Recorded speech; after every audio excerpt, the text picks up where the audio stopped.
Hello, hello. So excited to see you all today. This is the third week in the series of self care for Black moms during this month. It's a series that I started 5 years ago in the height of COVID. And it's one that's still relevant today because certainly we all know that as Black women, we're oftentimes doing doing a lot taking care of a lot of people and have so much on our plate that it's easy to miss those simple ways that we can take care of ourselves so that we're not always stressed, in all kinds of situations, just being stressed. And I talk about 8 pillars of self care. And the one that I'm talking about today is really very relevant for what we've seen in the last year economically.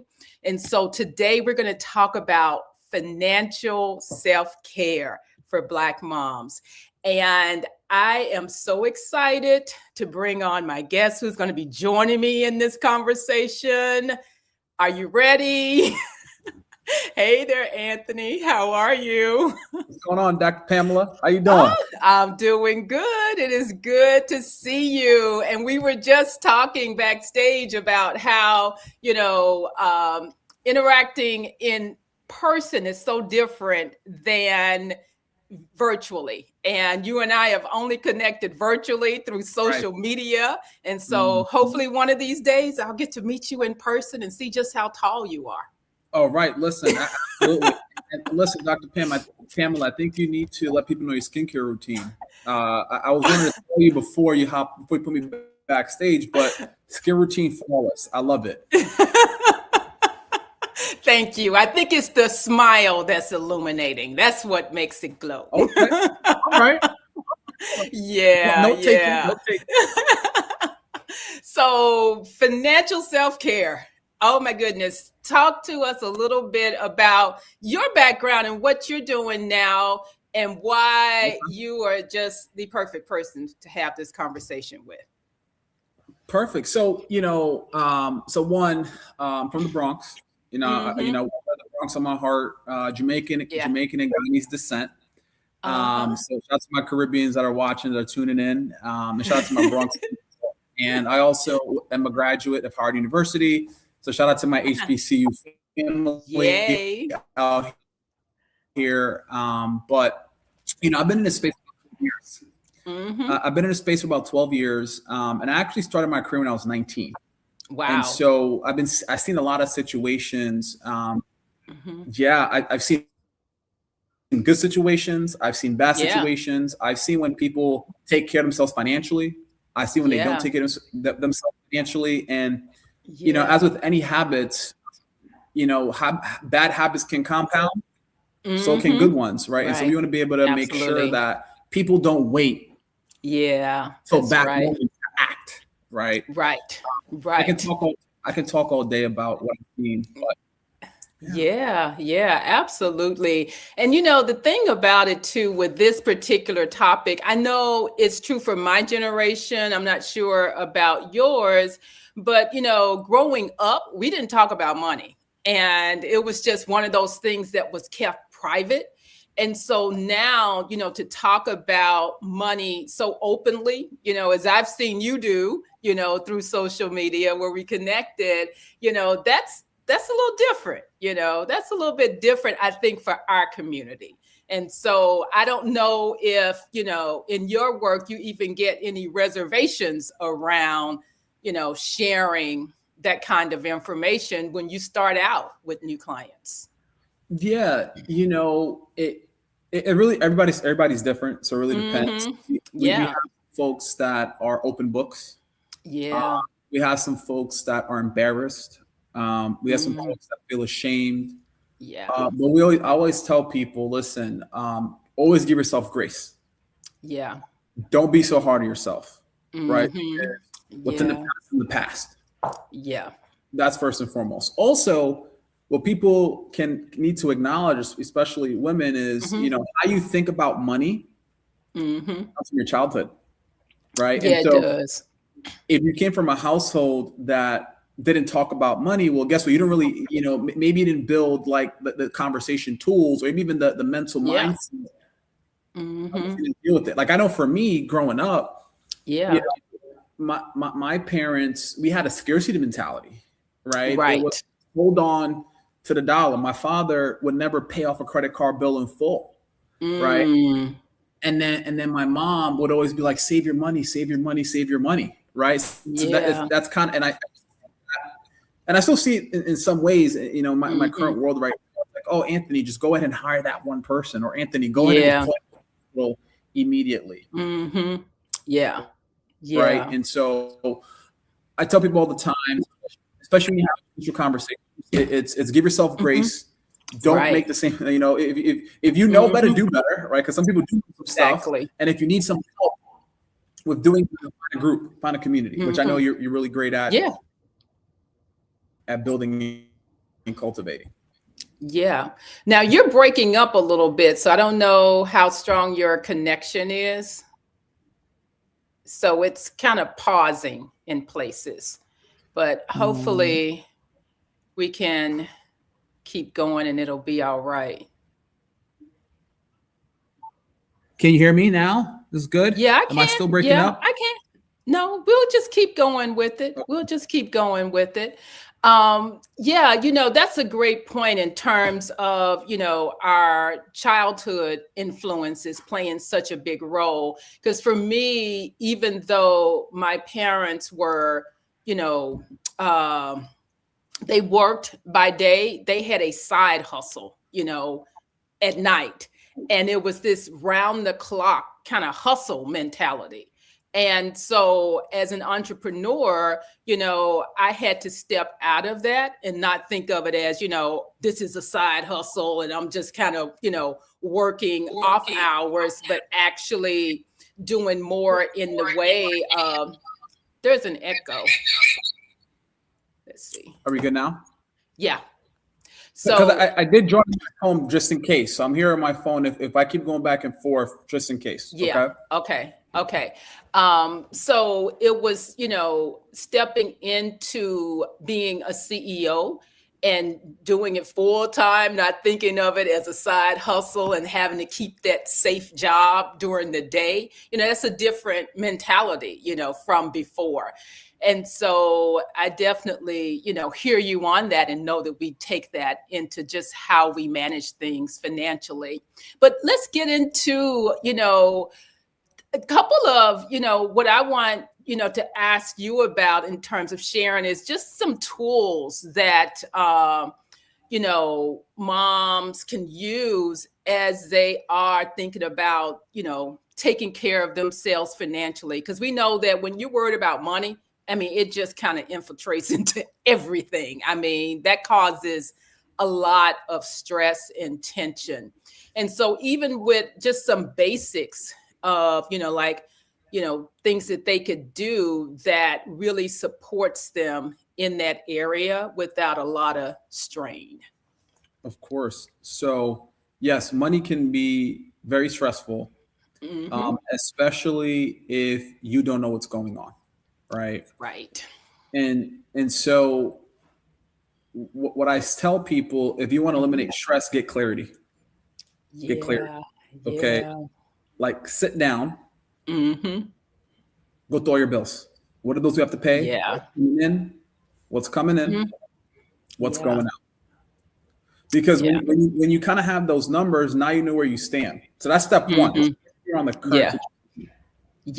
Yeah. And that's something that doesn't require any extra money to do. That's not. Just gaining that clarity and starting with awareness. And that is I would say kind of a common theme for this month, because we've talked about that in each episode this month is awareness. It all starts with awareness. So I'm glad you mentioned that.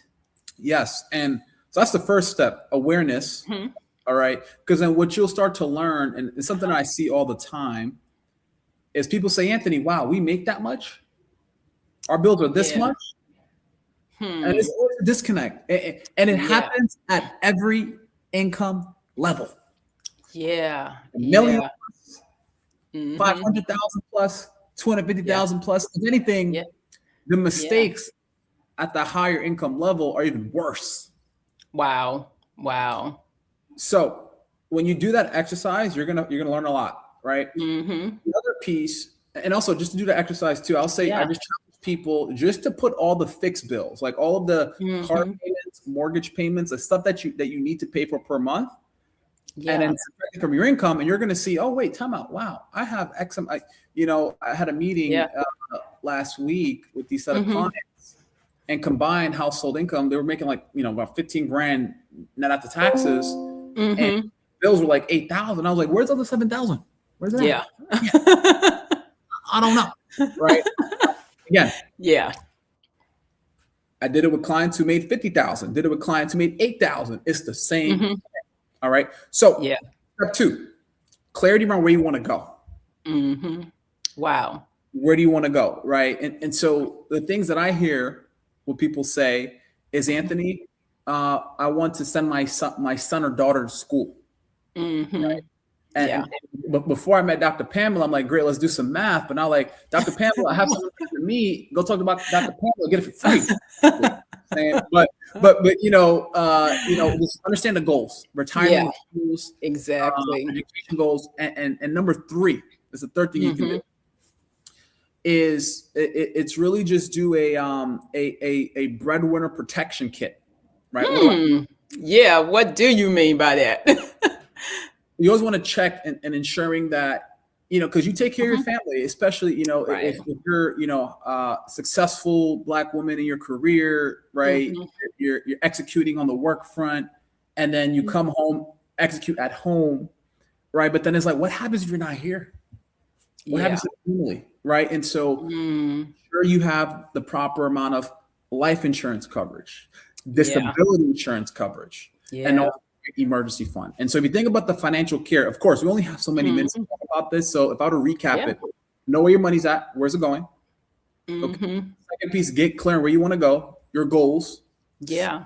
protect, save money for kids, for yourself, retirement, and also Hmm. make sure you understand your Hmm. protection. Like where are you? Right? And Yeah. we all gonna be okay. Wow, that's good. That's really good. And I think that the goals for that second one around where you want to go, those can really vary, as far as what you want to achieve for your family as well as for yourself. If you want to start a business after being in corporate, that's something that can vary as well. And, especially in this time of year, early in the beginning of the year, people are thinking about goals, I think more so, but it's kind of one of those things that it could be at any time, just transitions in life, really prompt you to think about what those goals are. But I love that. I love Right. that. And to speak about life transitions, that's also a common time people reach out. Right. And Mm, so, the common life transitions would be just change a job, yeah. or I just got a raise, or I just had a baby, just got married. Right. And so these are like Yeah. big life things. And so those are usually great times to reevaluate where you are versus where you want to go. Hmm. However, do not wait for those big life transitions to have those Yeah. conversations, because Yeah. here's what happens.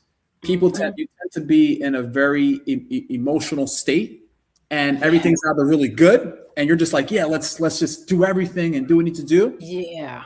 Or everything's really bad. You're like, I don't want to do anything. I don't want to entertain this at all. And then it Yeah. kind of goes into the background. And so we Yeah. always tell people and Hmm.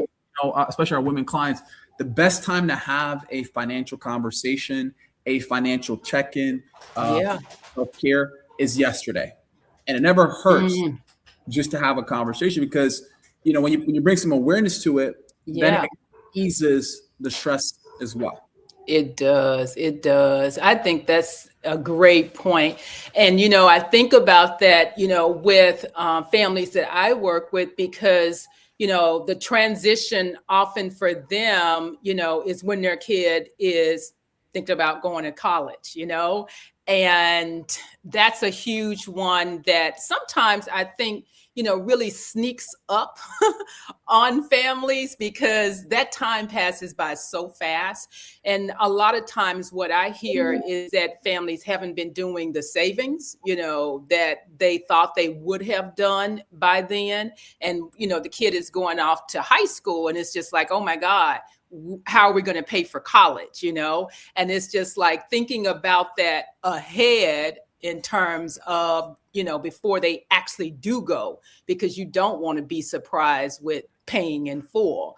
And so the thing that I often, would add to that, Anthony, is the communication. The communication has to be crystal clear in terms of family members being on the same page, And so like in my situation, sometimes students, don't know, what their, parents are intending to pay for college, or even if they've saved for college.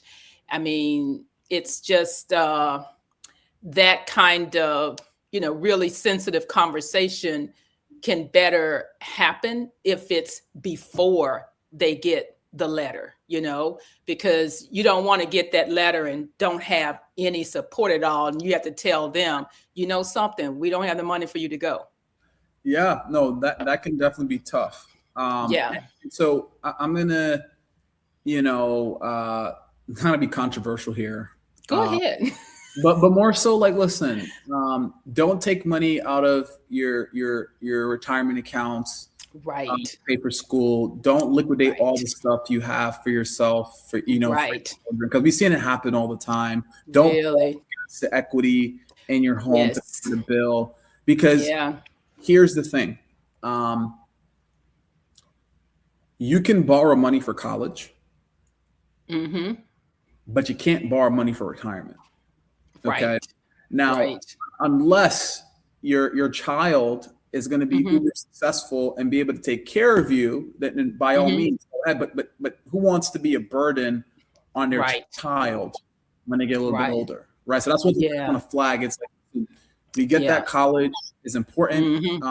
We get education is also important, but you can find different ways to cover the bill. I.e. And by the way, y'all, Dr. Pound did not tell me to say this, but work with someone. She did not, right? Because I know for a fact, I'm definitely for a fact, hire someone to teach my kids and get them into school early on, right?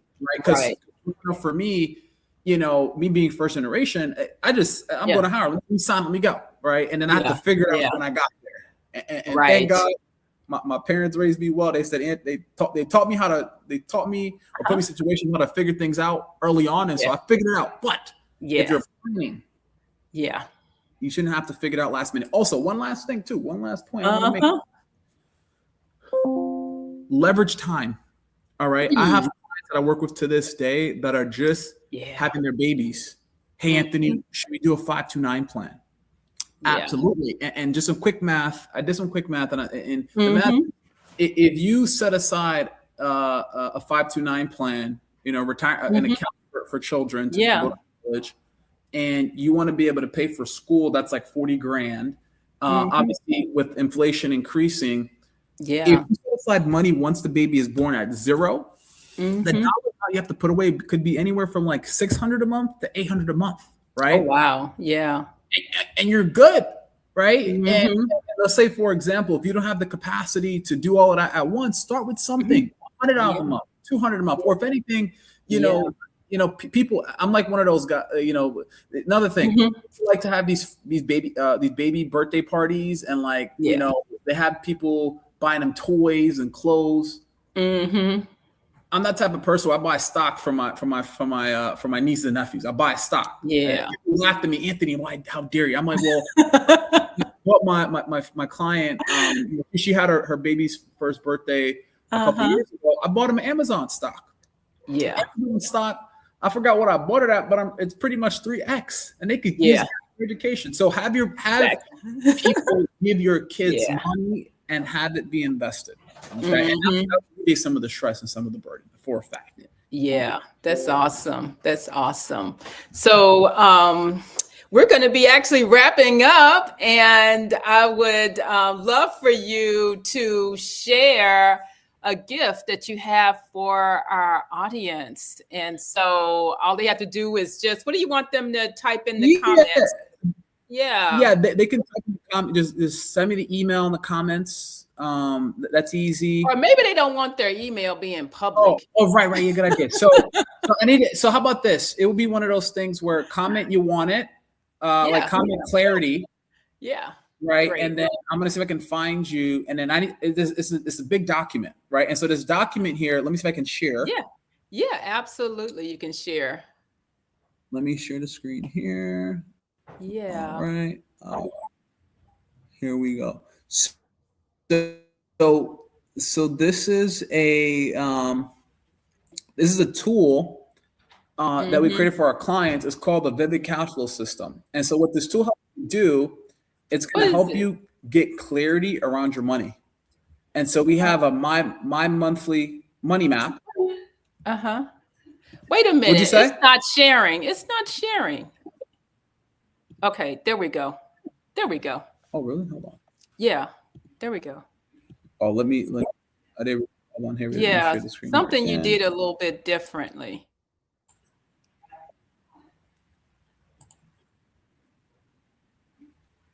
How about now? No. There we go. Yeah, go ahead. Okay, perfect. So yes, so this is my monthly money map. You list out all your expenses and get clear on your finances. We also teach wealth builder account, like how to really build a flow around your money, so your money flows automatically. You don't think too much about it. And also, the goal is to give each account a job. Okay, and so we have different areas for you to put your money in, or put the accounts that you have, and make sure you list the purpose for every account. Then we also have your protection plan. You got to do there, system automation checklist, and then your core money rules. And we also have like a quick educational guide on some financial products out there that people may or may not know about, right? Or know too much about. So we kind of list it out there. So people. You broke up again, Anthony. Comment or to get this over to them. Okay. Awesome. That's great. And so I want to thank you so much for being here and joining me today. This was such a great conversation. And also I want to invite everyone who's listening in to join me next week for the fourth session that we'll have this month. It's called Mental Self-Care for Black Moms. I'm going to have Dr. Sha'Iri Turner Davis join us. So thank you so much, Anthony, and appreciate you. Yes. Thanks for having me, Dr. Pamela. I wish everyone the best. Take care of yourselves financially. You do for everybody else. Okay. Yes. Now do it for yourself and your money. That's right. Take care. Bye-bye.